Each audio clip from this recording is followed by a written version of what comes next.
అధికారుల బెదిరింపులకు నోటీసులకు భయపడం. మేము ఐక్యంగా ఉన్నాం. సమస్యలు పరిష్కారం అయ్యే వరకు సమ్మె కొనసాగిస్తాం. బట్టిప్రోలు మండల తహసీల్దార్ కార్యాలయం వద్ద శనివారం నాటికి 40వ రోజు అంగన్వాడీల సమ్మె కొనసాగింది.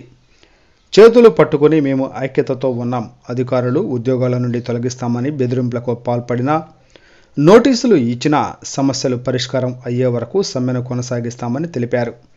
ఈ సందర్భంగా బట్టిప్రోలు మండల అంగన్వాడీ సభ్యురాలు కాంతమ్మ మాట్లాడుతూ 40 రోజుల నుండి అంగన్వాడీ మహిళలు రోడ్ల మీద కూర్చున్న విజయవాడలో రాష్ట్ర నాయకులు 4 రోజుల నుండి నిరాహార దీక్షలు చేస్తున్న వారి ఆరోగ్యం క్షీణిస్తున్నా రాష్ట్ర ప్రభుత్వానికి కనిపించడం లేదు.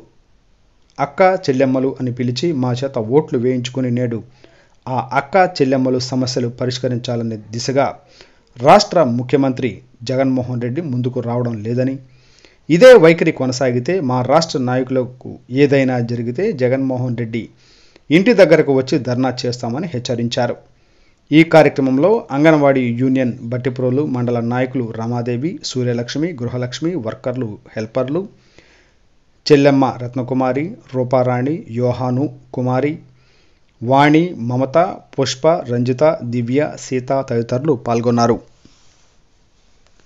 జగనన్న గారు ఆ రోజు ముందు ఓటేపించుకున్నారు. ఈ రోజు అయితే మమ్మల్ని కనీసం పట్టించుకోని పరిస్థితుల్లో ఉన్నాము.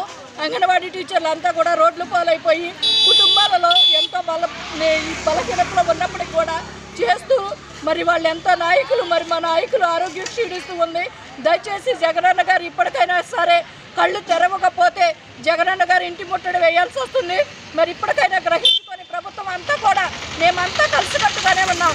మరి అధికారులు మీకు అనేకమైన రివార్డులు ఇస్తాం లేదా మరి షోకాజ్ నోటీసులు ఇస్తున్నాము అని చెప్తున్నారు. చెప్పినప్పటికీ కూడా మేమైతే భయపడము. అంగన్వాడీ టీచర్లు మొత్తం ఐక్యతగా ఉంటాం, సాధించుకుంటాం ప్రతి విషయంలో కూడా.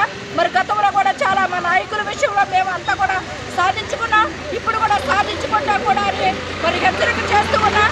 ప్రభుత్వం వారు ఇప్పటికైనా సరే తెలిసి మా యొక్క సమస్యలు పరిష్కరించకపోతే మా ఉద్యమం ఆగదసలు. ఈ ఉద్యమంలో మేము పోరాడుతూ సాధించుకుంటాం ప్రతి విషయంలో కూడా.